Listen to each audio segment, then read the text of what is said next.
fall. Bring forth the royal diadem and crown him Lord of all.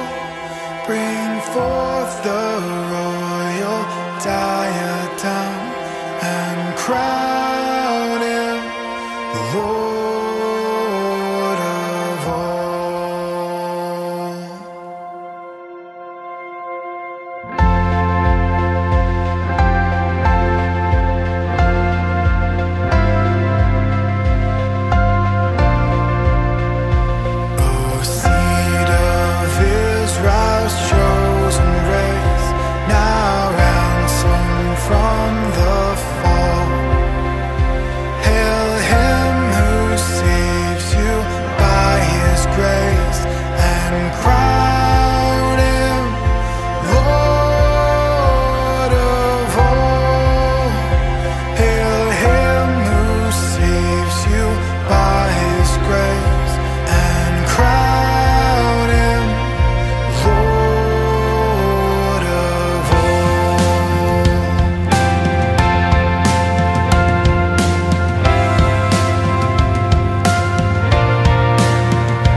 crown him Lord of all.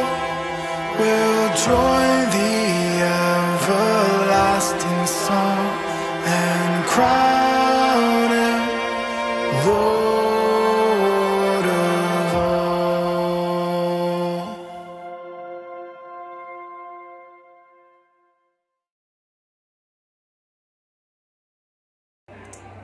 Magandang umaga po sa ating lahat. Welcome po sa ating prayer covenant. Nagagalak po kaming makasama ang bawat isa sa inyong umaga po ito. At bago po tayo mag-start, samahan niyo po muna ako sa isang maikling panalangin. Tayo po manalangin, Panginoon. Maraming salamat po sa isang mabiyayang araw na binigay po sa amin, Lord. At sa aming pagising po ngayon, sa pagsisimula ng aming araw, naway buksan ng aming mga puso't isipan sa iyong salita at sa iyong mensahe, Panginoon. Ito po ang aming dalangin sa pangalan ni Jesus. Amen. Amen. Ang ating text po for today ay matatagpuan sa Exodus chapter 3, verses 1 to 9. Bale po, hindi ko na po siya babasahin sa inyo in a whole, pero let me give you what is the context of this verses. So, sa chapter po na ito, familiar naman po siguro tayo, no, sa kwento ni Moses with the burning bush. Ayan. So, pag sinabi po kasi nating burning bush, di ba po, parang, paano ba? Ang weird. Kasi, di ba po, pag puno ay nasusunog, sunog na. Hindi siya yung talagang nakastand pa. Usually, kumakalat pa po siya, di ba? Pero itong burning bush na to is very unique insight. Siguro kaya din lumapit si Moses dito sa burning bush na ito. Pero in this bizarre way, God showed His message to Moses.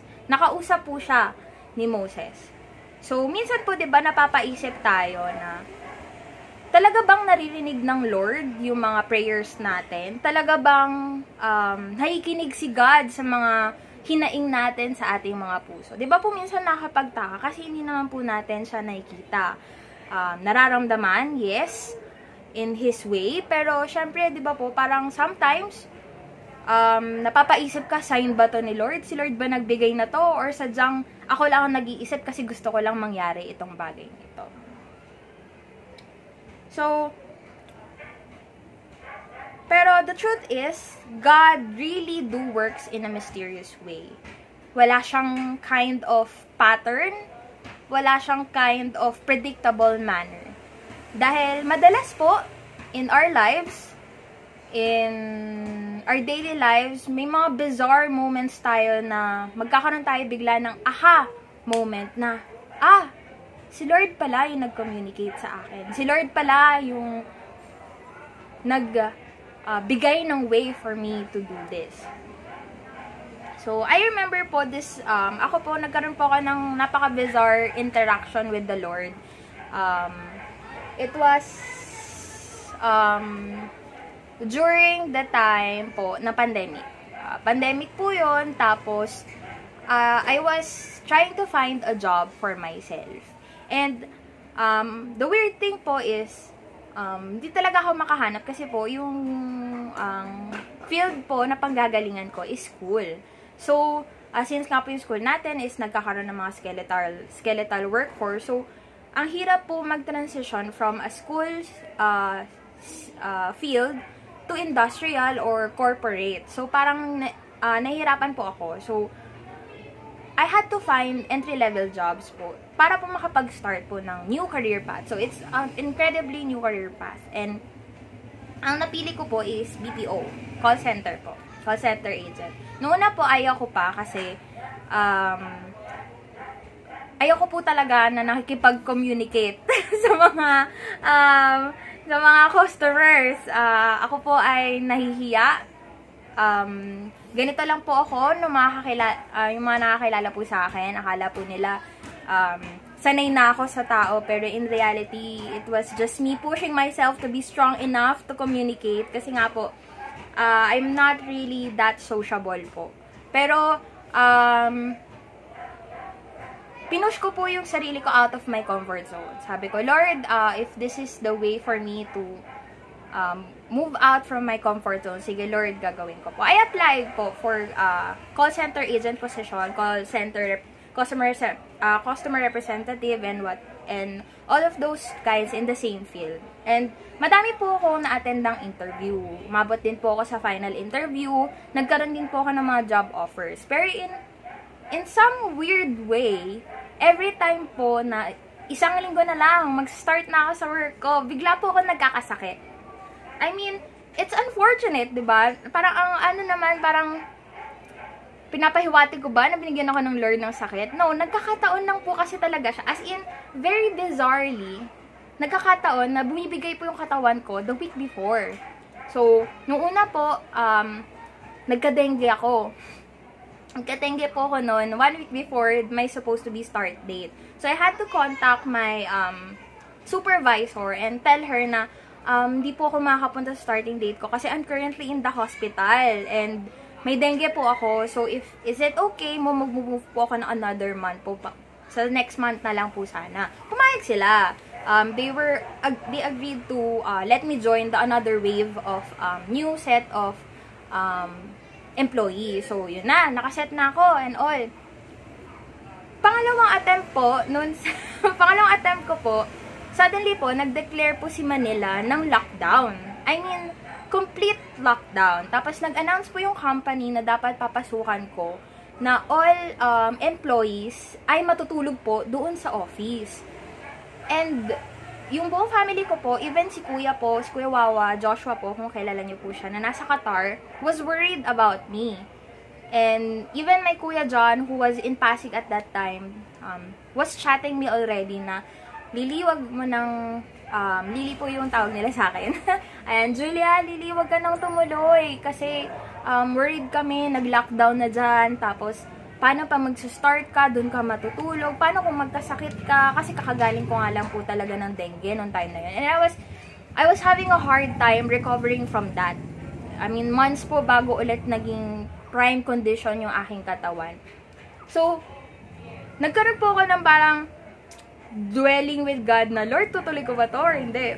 Lord, ano ba? Ganon. Kasi parang, pag nag-start po kasi ako doon, on-site na ako eh. So, hindi po ako work from home. So, yun, nag-worry, nandun yung worries ng family, and,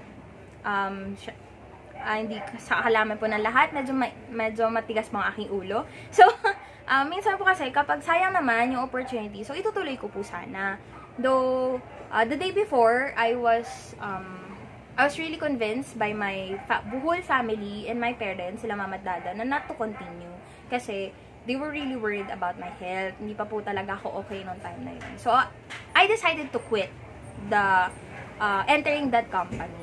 And even my friends po, mga ka-churchmates ko po, was against it din. Kasi that's a bit, iba po kasi ang environment ng BPO company. And they were worried for me. So, I said, sige Lord, if this is going to hinder anything from my recovery and my ministry with you, then do not let me enter. Through to, the next day, yes, nag-lockdown po si San Lazaro, which is yung part po ng SM San Lazaro. Nandun po kasi yung aking papasukan. So, nag-lockdown po siya and wala pong pwedeng pumasok at lumabas. So, I was very thankful for that kasi hindi po ako tumuloy. So, it wasn't really meant to be.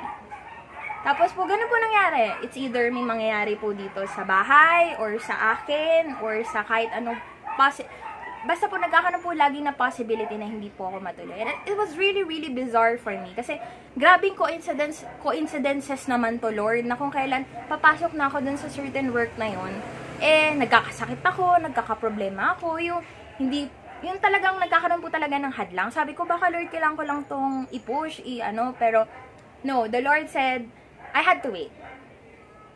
So, come July, beginning of July, I was contacted by one of the companies na currently po ngayon ay I'm not working with them anymore, pero sila po yung nag-lead talaga sa akin into a career na hindi ko po alam na magugustuhan ko din pala. And I started on that. Work from home po yun. Na-receive ko yung news na I'm going to start working with them. It was a work from home setup. And I was very, very glad kasi tinawid po talaga nung work na yun yung pangangailangan na namin po dito sa bahay. And right now, it was the kickstart for my new career path po na tinataka ko po ngayon. And to cut this testimony short, ang bizarre po ng way na life happened to me. Katulad po ng kasing bizarre ng instances na pagkakaroon ng isang bush na nasusunog. Di ba po, noong time na yun. Pero, by the end of the day, I realized that it was God's leading. Hindi po siya yung nagbigay sa akin ng sakit. Hindi po siya yung nagbigay ng obstacle sa akin. The Lord was showing me the right path. Ako lang po yung stubborn na hindi tumitingin. And, katulad din po nung kay Moses, if you know the story of burning bush, the Lord caught his attention by showing him something bizarre. And sometimes po, in the real world, kapag tinatranslate na po natin yan ngayon, nahihirapan po tayo tumingin sa mensahe or nais ipahatid sa atin ng Lord. And maybe,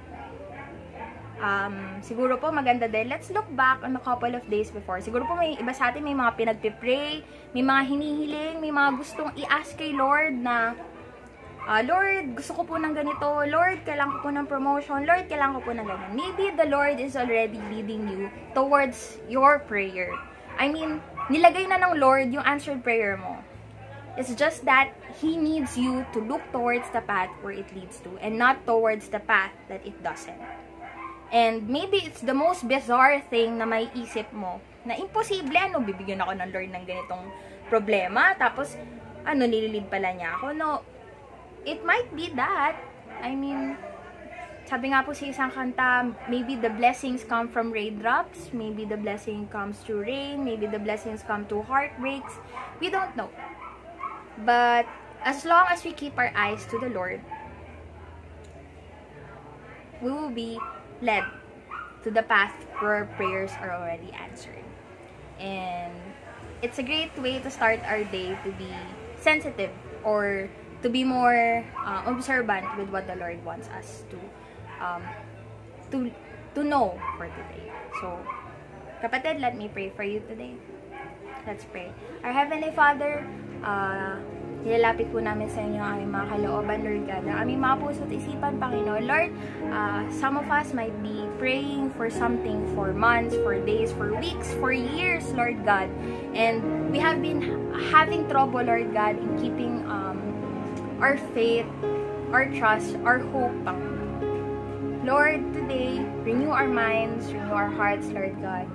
Show us, Panginoon, that you never left us, that you hear our cries, that you hear our heartaches, and you hear our desires, Panginoon. And Lord, we will continue to stand firm in our faith and to look for you, Lord God, everywhere we go. Again, Lord, we thank you for this day na binigay niyo po sa bawat isa sa amin. Ito pa aming dalangin sa pangalan ni Jesus. Amen at Amen.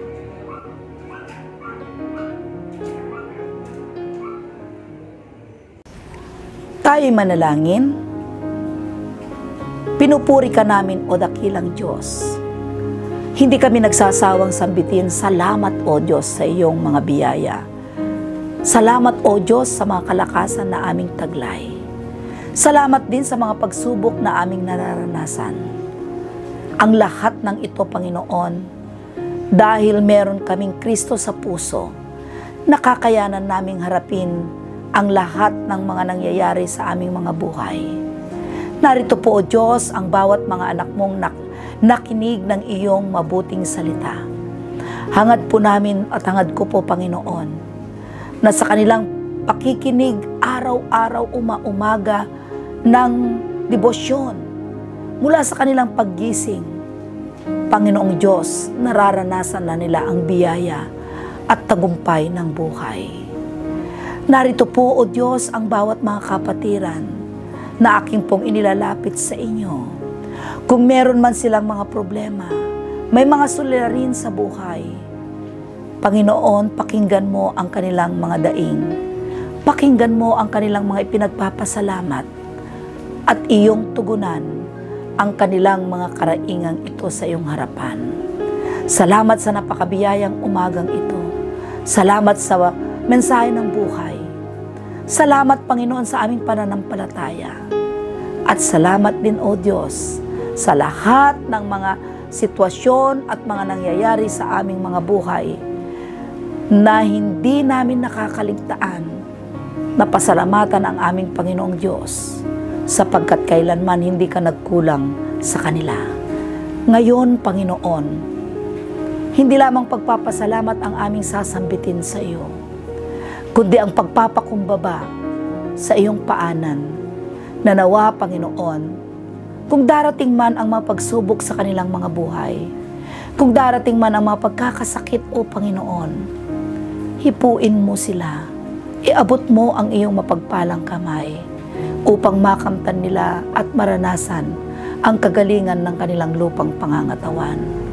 Kung sa araw na ito, Panginoon, meron man kaming mga kapatiran na dumaranas ng kawalan, maging ang mga pagkain, mga salat sa pagkain. Kung hindi man kasya, Panginoon, ang laman ng pagkainan na pinagsasaluhan ng bawat pamilya, dalangin ko, Panginoon, na ngayon maranasan nila ang iyong biyaya sa pamagitan ng kanilang pagkakaisa at huwag mawalan ng pag-asa na meron kaming Diyos na laging sumusubaybay. Lagi kaming merong Diyos na nagbibigay ng aming pangangailangan. Maraming salamat, Panginoon, at patawarin mo kami sa aming mga kasalanan. Ito ang aming dalangin sa tayong pangalan ni Jesus. Amen at Amen.